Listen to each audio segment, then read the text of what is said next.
Hello, everyone, and welcome into Coach Craig's Sports. This is going to be the Coach's Corner, where we are taking a look at an NFL draft prospect. We're doing a little bit of an interview today, and we're going to go inside kind of the player, their history, their football journey, their training for their preparing for the next level, and then kind of getting to know them a little bit outside of football too as well. Not sure how many people are going to tune into this one, but if you guys do have any questions as we are live, feel free to leave them in the chat. If they're relevant to what we're talking about at the time, we'll roll into those questions. If it's a little bit not relevant to what we're talking about at the time, we'll throw it on to the end there. But today we have Kevin Hyde. He's a defensive back from Slippery Rock University. So welcome in, Kevin. How are you doing today? I'm doing great. Not too bad. You? Yeah, I'm doing pretty good so far. So, as I mentioned before, we're just going through a little bit of your football journey and everything else like that. I sent you over some general questions that we kind of are going to touch on that I do with every prospect. We might throw a couple other random ones in here or there, just depending on, like your backstory and everything like that, what we start talking about. And at any point, if there's something that you're not allowed to talk about, feel free to let me know and we'll just move on to the next thing as well. Yes, sir. I got you. So first off, we're just going to off with anything specific that you like to highlight about your football journey in general. Obviously, you played at two different colleges during your time in college as well. Actually, a lot of people I think like just my family know this, and I told probably two other people. I actually went to Eastern Kentucky out of high school. I did see that on the Tiffin page, and then I was trying to look back at the Eastern Kentucky roster, and I couldn't find you over there. So I'm like, what's going on here? So I don't know why I've never told the story, but it's like more motivation to the whole journey of everything. But out of high school, I didn't really have I had D2s and stuff like that, and everyone that was at my school, they were getting like these D1 offers. So I was like caught up on going D1. I'm like, well, I'm out here. I've been playing varsity since a sophomore, so I was like, I want to go D1. And then Eastern Kentucky came in like a week and a half before signing day. Mm-hmm. And I went home and told my parents and everything. I was they said I could walk on. And they was like, what is a walk on? Because no one else in my family has went to college with me. Okay. So little did we know, I went down there, and with the financial aid and everything, I was only going to pay $1,000. So I was fine with that, paying $1,000 a semester. I'm going to earn a scholarship. I'm going to do what I need to do. So as I got down there, I didn't do my FAFSA. No one, like, I didn't even know what that was. My family didn't know what it was. So I got hit with like a bill like the second month of the semester. And I'm like, why do I have a bill? So I set up a payment plan, but the payment plan was in place and I didn't even know what I did. So I was down there just doing things that I didn't know what I was supposed to do. So by the time the end of the semester came, I had a bill for $4,000. And my mom was like, oh no. She said, oh no, you're not staying down there. So I ended up getting in contact with the Tiffin coaches, went to Tiffin, had a good career there. Were they a team that initially recruited you out of high school as well? Yeah, Tiffin had offered. I was actually committed to Tiffin, and me being 18 years old, the day before signing, the night before signing day, I decommitted from Tiffin to walk on Eastern Kentucky. Because I had such a big head, like I'm gonna get this, I'm gonna do this D1 thing, I'm gonna go. Let me just stop you there for a second. Was Eastern Kentucky like the only one that offered that type of walk-on opportunity for you, or were there kind of other ones out there as well? I think they're the only.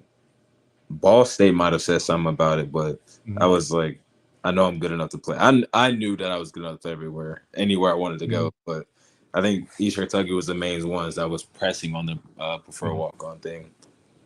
So, yeah, then went to Tiffin, good career. I met a lot of good people. Like, to answer your question, basically the highlight of my college career, I would say the people, like the players and the coaches I met over the time. I met a lot of good people. A lot of people that I'll forever have relationships with because they really make the experience what it is. You know what I mean? Is there any like one coach or player that you were with at Tiffin that really stood out there? And and I know like people out there listening, they're like, well, Tiffin's not this big a school too, but there's a couple of notable names from NFL last few years. I won't say last few years, but within the last 10 years, Chris Ivory, Nate Washington, came out of there too as well. I would say Christian Dukes. He was my defensive back coach. He actually coaches at Youngstown State right now. He came up to Tiffin when I actually transferred in from Eastern Kentucky. But he also was he trained me out of high school. So he went to my high school about 7-8 years before me, trained me going into college. He was a GA there my freshman year, 2018 spring. So me and him created a relationship over those years. He actually left to go to North Park. He was defensive coordinator there. Came back. So that reunion with him, like I think the 2 seasons he was going, like I was all right. I'm not gonna lie, I was all right. Then when he came back, like he just leveled like up my game a lot more. So, Christian Dukes, and then players. Honestly, it was a lot of guys from Cincinnati, and just a lot. I can't even just name one certain guy. It was a lot of them. There was a lot of my brothers out there. Yep. That's fair. That's fair. So then from the point of going from Tiffin to Slippery Rock, kind of tell me how that all went about, why you ended up at Slippery Rock, going over from Tiffin after having a pretty good season in 2021 where you led the GMAC in interceptions as well. That's a question I get asked a lot. And I also asked myself that question like during the whole process of me wanting to transfer in the transfer portal. But the main reason I was coming up with was that at Tiffin, smaller schools, it's harder to get the resources you need to take care of your body. And I was in a situation where I was like, I want to take care of my body. I've been hurt a few times. I don't want to like waste any more time not being able to play and stuff like that. So when I was out like searching for schools, I was big on trying to find the right treatment, trying to find the right trainer, and like just the right facilities that I can take care of my body. So that was really the main reason. Like everyone always think I have something bad to say about Tiff. I'm like, it's really nothing bad. Like the coaches, they were like father figures to me. All of them were good men. Players, like I had no beef with anybody. I was like, it was just about me taking care of my body for my goals and stuff. And then like when you're looking at going to like Slippery Rock, was there like other schools you consider? Was there like the potential to jump up like to the next level, like whether it was FCS or Division I as well? In the portal, I probably had around like 13 to 17 D2 offers. So there was like I visited Lenore Ryan. That was a pretty cool visit. I like the coaches there and everything like that. Yeah, and they've had some pretty recent draft picks as well. Yes, definitely. Cal Duggar. Their weight room is insane. I'm not gonna lie. It is insane. The whole facility, the campus is nice, and the people down there are pretty cool. I had Norfolk State, which is a HBCU D1, and then Miami, Ohio. They showed interest, but I don't think it was. They of course, that's just they show interest, but it's not real until they say they want to offer you and everything like that. And then in the spring semester, actually, when I got to Slippery Rock, I had like a couple D1s like DM me, like asking me if I'm still available and stuff like that. I think it was like 4 of them that asked, but I was like, I'm already somewhere. I'm good. So it's like after other things fell through for them, then they're like last minute trying to get you in there. Yeah, honestly, I don't know what they were waiting for. They should have just from the start, because I feel like I knew that would happen, but I just didn't know it would happen like that soon. Like I was thinking like during the fall they'll start doing it, or over the summer, but right when I got up to Slippery Rock, they started doing that. So yeah, sometimes that's how it all works out. So in your time at Slippery Rock, anything specific you like to highlight there, whether it's coaches, players that you played with, just kind of your overall experience there as well? when I got to Slippery Rock, I had like, it was a culture shock. It was like completely different. Not like really a culture shock. It was just like going from one coaching staff to another coaching staff, a coaching staff that I've been with for 3 years to another one. It was just like different for me. And like just me and like I felt like a freshman low key again, but I was older than everybody almost. So I always ask myself and say, why did you bring me here? Then like he just showed me over time, like it was for me to meet the people that I met. I was able to meet some good people, talk to some good people, and build relationships with people that I probably would have never even came in contact with. And I would say that when I got there, I put a lot on myself because I'm a grad student transferring in. Mm. They wanted me to be the starting corner and stuff like that. So I try to lead those guys by example. And I was hoping that I could do that. And like I would try to talk to those guys and just like be there for them and stuff like that. But it's only so much that I can be there for someone when I just met them like 2 months ago. So everybody was looking at me crazy. I'm like, this is just how I am. If you need to talk to me, you can talk to me and stuff like that. But I would like to highlight the coaches too. Honestly, Slippery Rock, it's a grind. It's a grind. Like no, I don't think like they told me no one practices like them, and they and they meant it. It's a grind, but you see what we do every year. That's Slippery Rock. Mm. Yeah. So So, and even with like going your situation going over there, it's like kind of like you have to prove yourself again, even though like you already know what you can do. They kind of know what you can do, but it's just proving to everybody else that's kind of there that you're competing with and everything else too. And then trying to set that example as, that older statesman in the room, maybe. yeah, no, most definitely. And I had a big emphasis on proving myself right because I knew like coming from Tiffin, the PSAC is quote unquote one of the best conferences in D2, you know what I mean? And it Mhm. actually is because I played GLIAC teams and other teams are from different D2 conferences. So me being there, I was like, I know I'm gonna play more talent than I have. Not to say that a GMAC didn't have time. There was a lot of talent there and stuff like that. But I was just trying to prove myself right about who I am. Oh, for sure. And that's kind of the main part of the first kind of section that we talk about, just your football journey. You like to highlight just during your football journey in general. We can just do that real quick before we move on to the next part of. I would say, family, friends, God, and just the people along the way. I'm a big like people person, and I know that Mhm. without those people being around, who knows where I'd be.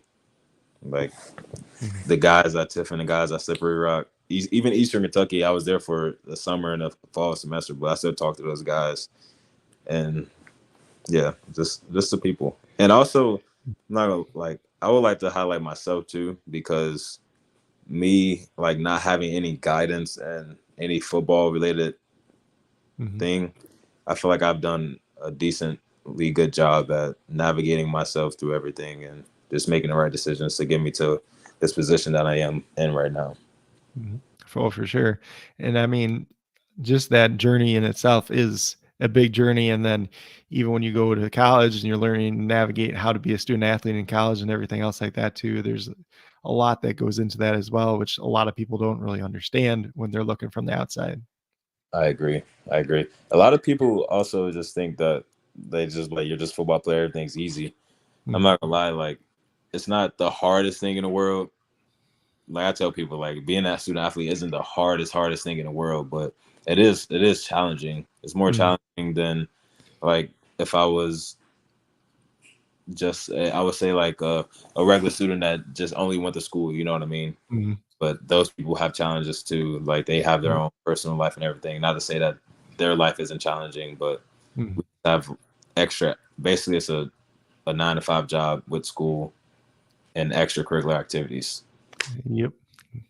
Definitely a lot going on there with it comes to being a student athlete. I think the next section that we're going into is just kind of going through your process of training to take your game to the next level.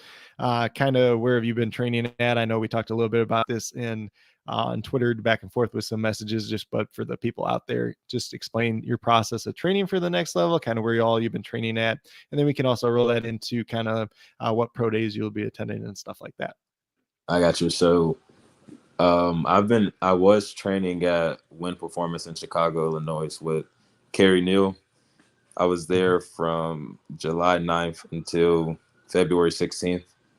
And then I left there and I went home for a week and started. I was just training by myself. And now, since yesterday, I trained at F1 Performance in Baltimore, Maryland. Okay. So that's really just what I've been doing right now. And let's go with that too. Just what was the typical day of training looking like for you? I know talked with a couple different people, and it's a little bit different for everybody. But kind of walk through like what your typical day of training would be like at those two facilities. I got you. So a typical day would be waking up. I'm a morning person, so I wake up at like 8 o'clock every day, Mhm. regardless. I don't know why, but I wake up at 8. I'd eat, read a little, and then I would go head to the training facility at 12.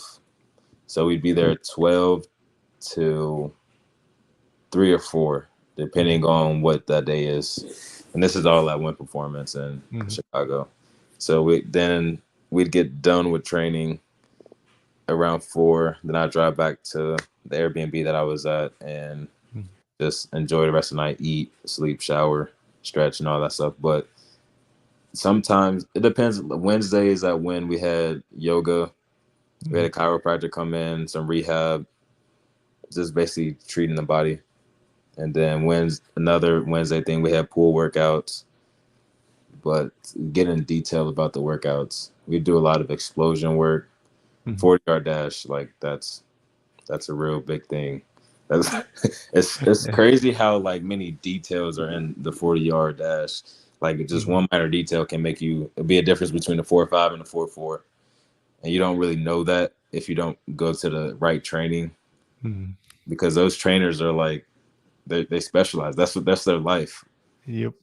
And I commend Kerry because he works day in and day out for us and stuff like that. But my training now, I actually just started this yesterday, so I'm still getting used to the schedule. We go at 8 o'clock now. Mhm. So I wake up at 6 now, eat, stretch, then head out. And we get there, basically the same thing. Get there, just work, mess around a little bit after, and then go home. So Let's see too with that. I'm just trying to think of where I was at too. So like in terms of pro days, I know we talked a little bit about it in the Twitter messages as well. So just kind of highlight where all you will be performing for pro days at this point in time, and then we'll get into the little bit more of that too. Just kind of being like Division II player and just kind of the process and getting into some of these other school pro days, what that looks like. Because for me personally, like I'm not too experienced in that, obviously, and a lot of people out there listening probably aren't too familiar with that as well. I got you. So as of right now, I have a for sure in the Youngstown State Pro Day, but I'm trying to get into University of Cincinnati's Pro Day, which is like 15 minutes from my house. I'm waiting to hear on word back from that. But the process of getting to another school's Pro Day is actually kind of frustrating and like it's harder than what it should be for smaller school guys. Mhm. Like if your school doesn't hold a Pro Day, then you're either banking on word of mouth to get you in or just hoping someone from a school replies. Like I had to email a few places or try to DM a few coaches to get in some. Mhm. And some schools won't let like different like other schools in, which is I mean I don't really understand why, but I know a couple guys that have to pay to get in pro days. Mhm. I think some schools are charging like $200 to get in, but yeah, it's honestly like stressful. That's what I like tell people now, like the younger guys coming out, like try to get on things as soon as possible. Mhm. If you know someone, like if you have a friend at a different school, try to contact them right away. Try to hit up the coaches early on so it doesn't come close to the time and your pro days are coming up in like the next 2 weeks and you're like SOL, you know what I mean? Mhm. And I think for you too, just kind of that impact you talk about, um, building relationships with people just in general, whether it's your former coach that ended up at Youngstown State that probably helped get you in there, obviously, and Right. just being nice, being that good person to a lot of people and building those connections can really help, especially in that situation too, as well. No, most definitely. That's I say it all the time, just be a good person and life is gonna hand you great things. Mhm. And let me see. Do you have the dates for those two pro days by chance? Youngstown State is March 24th and Cincinnati is March 23rd. Okay, so they're pretty much back to back then. Yeah, if I could if I could get into Cincinnati's, I would probably just go to Cincinnati's just Mhm. because doing pro days back to back would be a lot on your body. Mhm.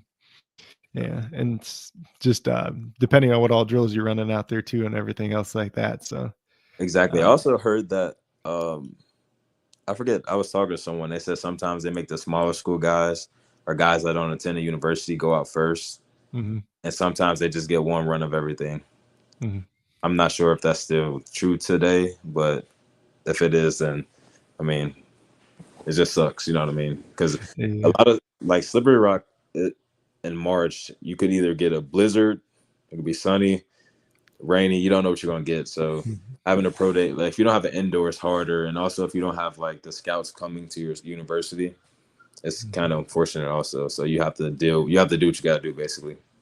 Yeah, for sure. And I know just talking about like those weather conditions, I think it was either last year or the year before. I remember like Western Kentucky, they had like a really windy day. So like all those guys 40 times were kind of knocked down just because the wind was blowing in the wrong direction. So there's a lot of things that can affect it. Yeah, see, that's a blessing right there though. That's a blessing. I heard that Southern Illinois had to run outside. I think it was like a snowstorm or something like that. They were running Mhm. like 15-degree weather one year. Like Mhm. that is unfortunate because all those guys 40 times are going down and they're still Mhm. being deducted for that. Oh, for sure. And just speaking like, is there what's, I think, let me figure out how to word this properly too. Just in terms of like the event or like, obviously the drills that, the most notable drills, 40 time, 3-cone, short shuttle, 20-yard shuttle, whatever you want to call that one, since it's got different names going around there, vertical, broad jump and stuff. Uh, is there one that you think maybe like you stand out the best in and kind of what's been like the easiest, maybe the hardest to train for as well? I would say one that I think the best in is the shuttle. Mm-hmm. I think my fastest shuttle that I've recorded or anybody else have recorded was the 3.9. Mm-hmm. So That's that's pretty pretty. good. Yes, yeah. I think I can. I'm hoping I can get that again. Did a Mm-hmm. little while ago, but the hardest thing for me is the 40. Just like all the tech, Mm-hmm. like trying to change what you've been taught. I mean, what you've been doing since you were little. Mm-hmm. So it's frustrating, but it's late in the process now. So I'm getting everything. It's not Yeah. really. When I first started, I was stressing every night. Like I'm run so slow because I don't know how to do these little things. But it's really just repetition every day. Yeah. Just the little techniques and the refinements and that, like the littlest thing can make you slow down. I remember, God, it was like the COVID year. They had where Brandon Marshall was hosting that one little combine. There was one guy there, he just kept messing up, but he was still running fast as crap. But it's just like if he could just refine it all the way, like you really see the jets on there. But just so much goes into it. Is there, I think when we talk about pro days and everything too, uh, is there like an ideal time that you want to run? It's kind of hard to ask that question, or like kind of what have you been running in range? I know like I look at draftscout.com reference there. I think they had you estimated for like a 4.54. You think you can beat Mhm. that? Yeah, I think I can. I know I have to. I have to. There's no doubt I have to. I feel like a lot of when I talked to some scouts, they were saying just run fast. You know what I mean? Being 5'9", me running a 4.6 isn't really going to help any. Especially coming from D2, it's not going to help anything at all. Mhm. So being in the low 4.5s, a high 4.4, or even faster than that is going to be Mhm. great. A great look for me. That's going to turn some heads because I feel like the film, the numbers, and my character and everything else like is good. But now they're just waiting for me to run. Mhm. Do you have fastest time so far in training at all? Uh, I don't have. I never like. It didn't get clocked yet. My Okay. Yep. I'm mainly working on my first 10 Yep. because they said once you get that down and The rest is cake. that's yeah.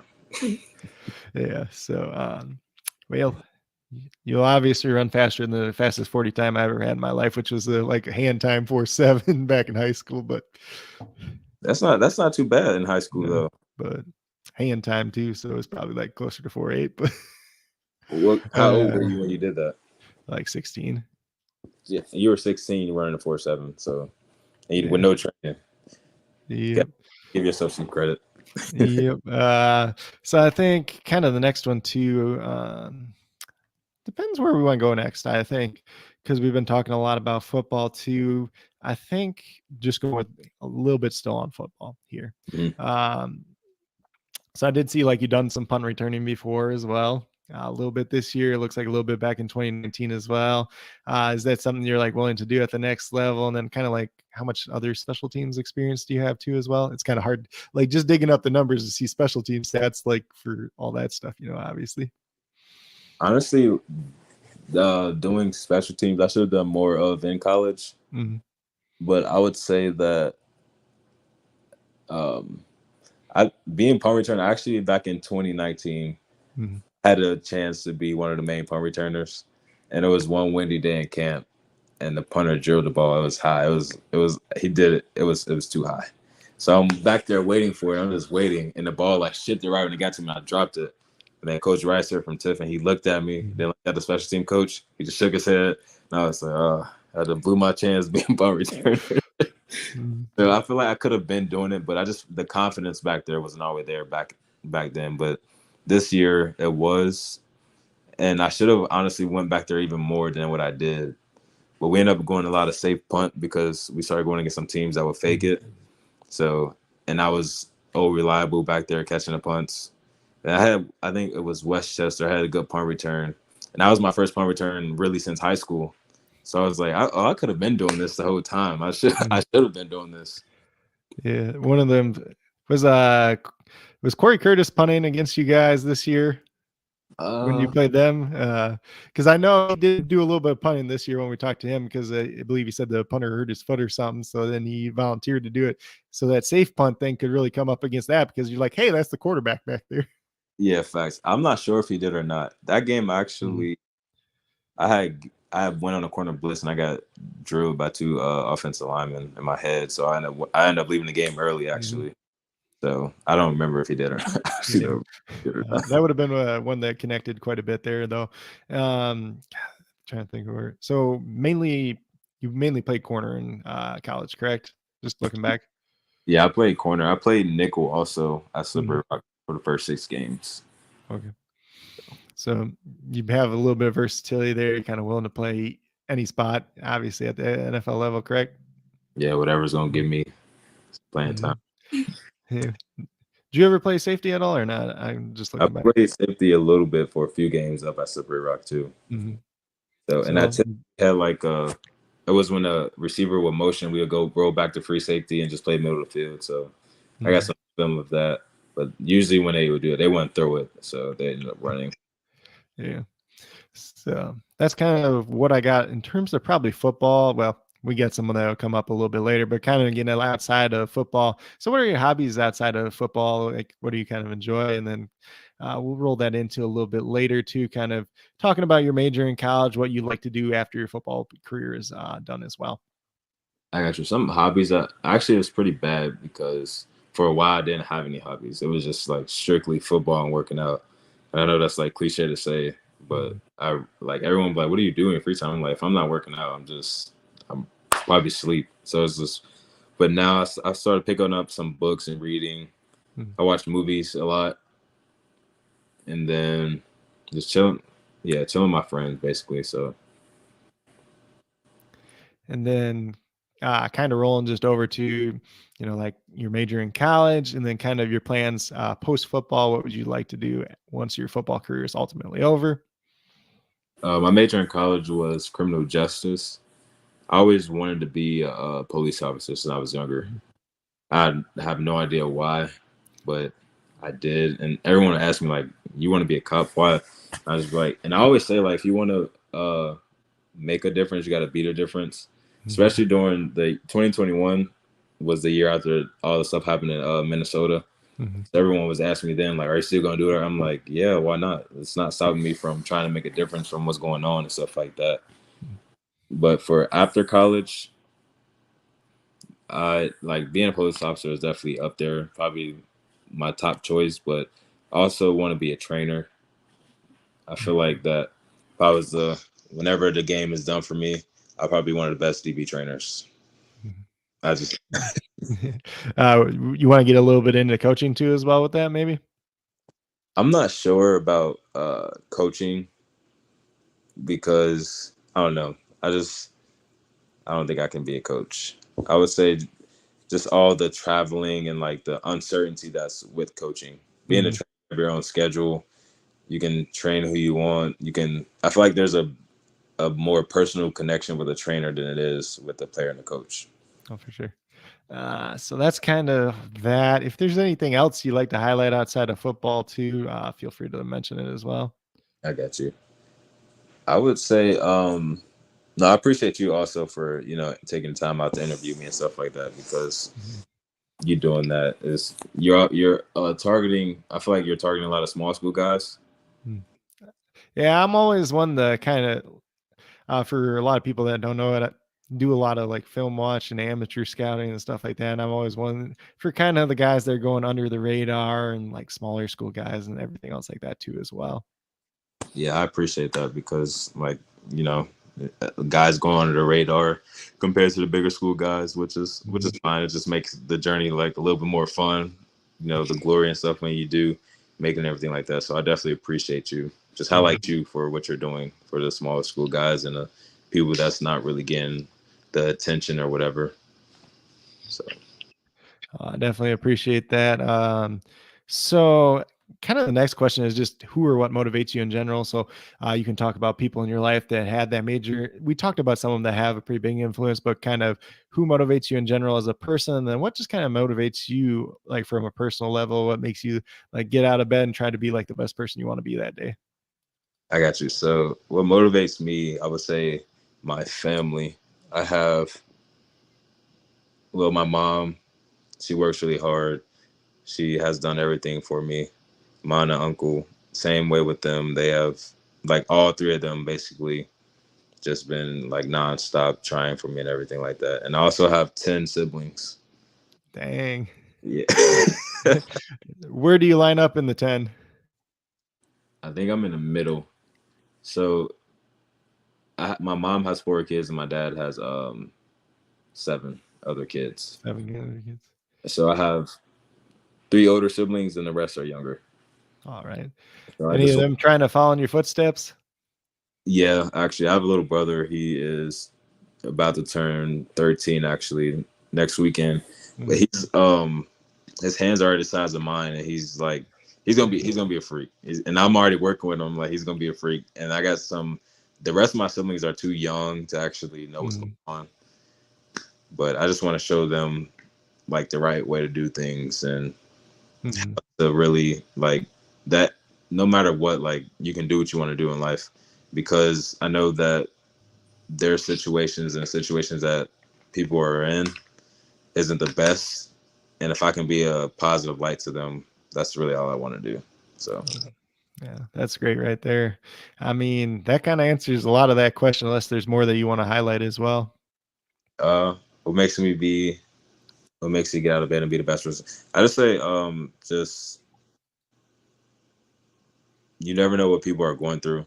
So, like being a Mm, good person, I always try to just be nice to everybody. Like it's hard. It's people say it's always hard doing the right thing, which is true. It is hard doing the right thing all the time. I'm not gonna say that I'm like this perfect person or anything like that. I do mess up and I do like, you know what I mean. But I just always think like, um, it's an opportunity every day. Like I get to do this. yeah.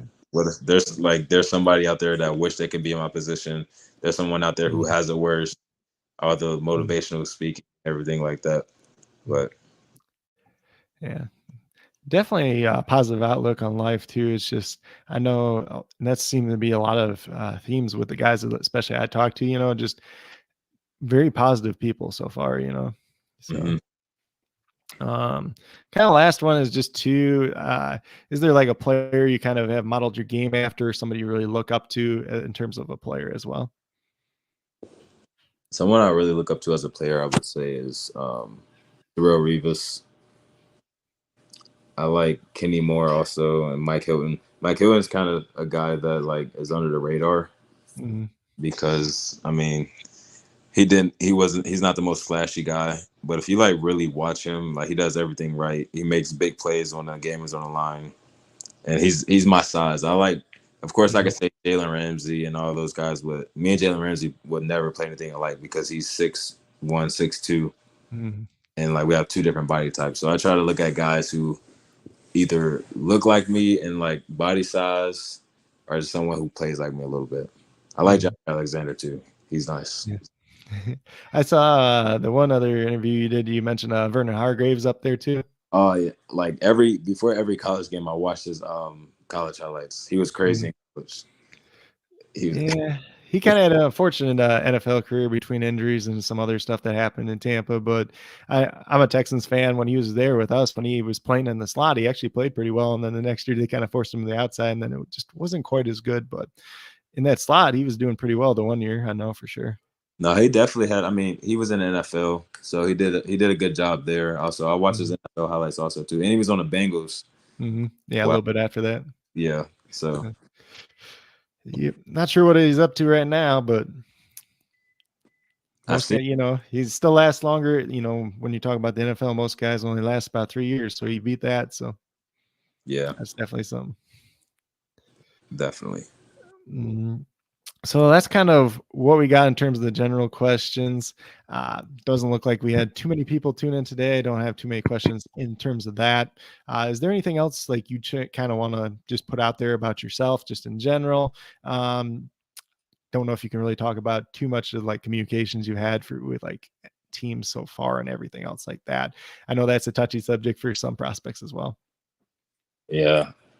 I mean, I'm not gonna lie. I've had like a interview at the Chocolate Bowl with one team.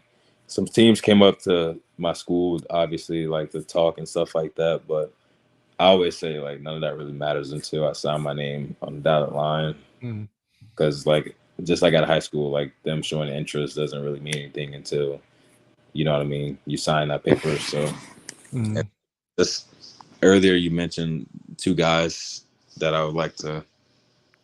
Oh yeah, this is one that I try to ask everybody that comes on. Just a couple names of people that kind of going under the radar.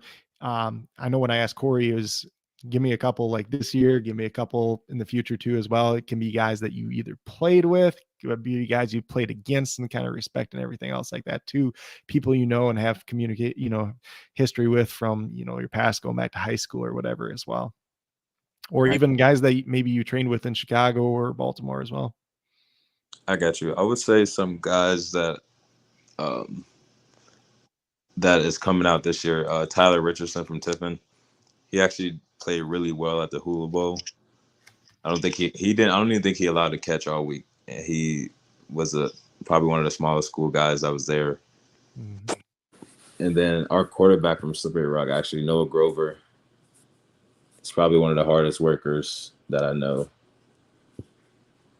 And then for some guys that's coming out, I'm not gonna lie, there's so many guys that they're dudes, honestly, and this I'm glad I can say that because I feel like that I've helped them in a way. You know what I mean? So at Slippery Rock, I'm not gonna lie, like the whole receiving core at Slippery Rock coming out is just crazy.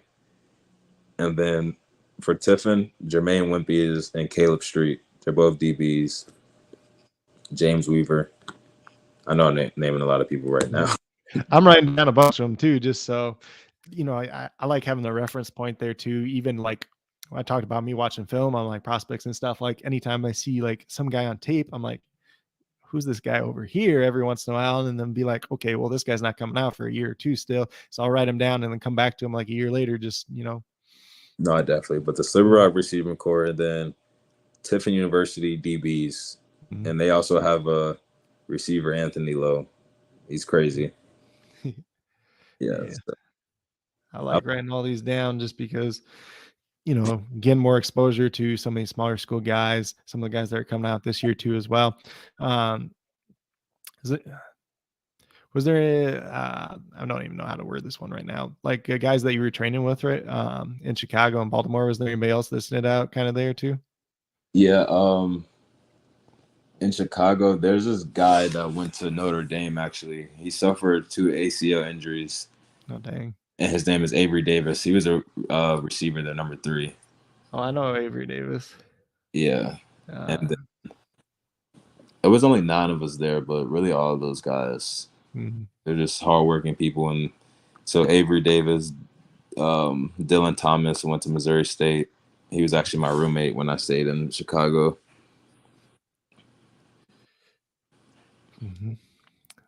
How many guys are you training with now then? There is 5 of us here. 5 of us? Yeah, I'm just getting to know them, so I can't really like I don't know the names all the way yet. Yeah. But yeah, no, I know of Avery Davis. He's been around for a long time. It seems like at Notre Dame was kind of a deep threat at multiple times too, and then he kind of, it seems like every time he was about to step up is like he got injured again. Yeah, he's really hardworking, and just the progress like he made in the 4 or 5 weeks I was there is just crazy. And I was talking to him earlier today, and I was just checked in on him. I'm excited to see what he does, because I think he tore his ACL like in camp before fall, right? If I remember right. He recently just tore it, like last season. Yeah, it was right before the start of the season, if I remember correctly. So coming back, even this quick's a pretty big thing. Yeah, and I'm just gonna let the numbers speak for himself. I'm just excited for him. Yeah, good people deserve good things. Yeah, that's pretty much what I have for the interview at this point in time. If there's anything else, once again, that you'd like to add, feel free to drop it. Obviously you gave a handful of names, so I'm going to reach out to some of those guys too, talk to them, see if we can get some of them on as well, especially the guys for this season. And then just keeping a running list. I like having those running lists for guys in the future as well. I got you. The only thing I really want to throw out there is that if anyone does watch this in the future from a smaller school and stuff like that, just work. That's really all it is. You just got to work and believe in yourself, because all odds really are against you coming from D2. Of course, there's smaller divisions that have it hard too. Probably have it worse than us and stuff like that. But just work, trust in yourself, believe that you got it, and believe that you are the best player in the nation. That was my thing. I always used to tell myself that I'm not just competing with D2 players. I'm competing with D1, FCS, D2, D3, NAIA. So that was my mindset on everything. And again, I just want to say I appreciate you for taking your time out to interview me and stuff like that. And even with what you're saying there too, you're competing with all those guys, but nowadays we have some of these extra leagues too. Like, we got the XFL, the USFL, we got more opportunities for guys too, even if it's not at the NFL level, to progress their game, have other chances to extend their careers as well, and kind of develop that way too as well. Obviously, from people that watch my channel, they know I'm pretty into the XFL. I did some USFL content last year too as well. So definitely a lot of opportunities out there for, any type of player to extend their career. I agree. It's not, your football career isn't over until you want it to be over. I think nowadays, just because it is like overseas too, it's so many leagues you can play in. So I agree. Even some of the indoor football leagues, the fan control league, the CFL, there's a lot of different opportunities out there too as well. Semi-pro. A lot of different stuff out there. I know I got a buddy that used to play a little bit of arena league, a little bit of semi-pro too as well. So until his body kind of gave up on him. Yeah, I went to a semi-pro game before, and that was the craziest thing I ever saw. Those guys are out there, and it's like those are guys that just love the game too. So it's actually cool to see, because it would be like some 300-pound guy at quarterback, and it's just and like some 150-pound guy at lineman. So it is crazy to see, but it's all fun. Oh, definitely, for sure. And I think that's pretty much what we got right now. But once again, Kevin, I want to thank you for coming on, taking the time out of your busy schedule. Definitely get the chance to learn a little bit more about you. But for everybody out there, this was the Coach's Corner. We had Kevin Hyde on, defensive back from Slippery Rock, formerly of Tiffin. If you're watching this, obviously you got to do the whole little promotion thing too. If you're brand new to the channel, please consider subscribing. Obviously, it is part of building the community that here at Coach Craig Sports. It helps to do all the DFS content I do, the prize pick content, these interviews like this. There's going to be quite a few more as we transition to the YouTube part, as opposed to like the couple Twitter Space ones that I already did as well. I appreciate you. Yep. And that's pretty much what we got for tonight, unless you have anything else you want to say before we get out of here, Kevin. No, that's it. God bless everyone who's tuning in and who will tune in the future. I definitely appreciate you taking the time out of your day, and best of luck to you in those pro days that you do have coming up. Well, the one at least that we know about, and hopefully for Cincinnati as well. Yes, sir. I'll keep it. Yeah, I follow a lot of the pro day stuff. I make a spreadsheet and all that stuff too. So I'll be looking for your name for sure. Yes, sir. 4-4. Yeah. Cross my fingers. I hope so. I hope the wind's blowing the right way. I hope you get a great start and everything else like that. Yes, sir. Thank you. I'll talk to you soon. All right. Thank you for coming on once again. And we're going to get out of here at this point in time. So everybody that did tune in, definitely appreciate it. Whether you watch live or on replay, definitely do appreciate it. And best of luck to Kevin as he continues his, football journey, whether it's in the NFL or some other level, but hopefully, running, testing really well and getting that real chance at the NFL. Yes, sir. All right. See ya. All right. Have a good night. Yeah.